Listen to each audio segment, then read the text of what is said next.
தென்மதுரை வீரனுக்கு என்னுடைய மாமனுக்கு தேக்குமர தேகமடி அம்மா அம்மா.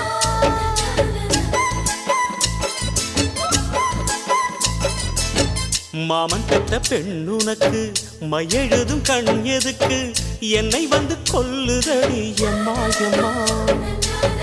ஆத்திலே நான் குளிச்சேன், ஆசையா நீ புடிச்சே, தோளத்தான் நீ புடிச்சே, சொர்க்கத்தை நான் புடிச்சேன். அடடா, ஒரு அங்குலம் அங்குலமாக நீ ஆசையில் முத்தங்கள் போட அதை என்னென்ன சொல்லுவேன் எப்படி சொல்லுவேன் நானே.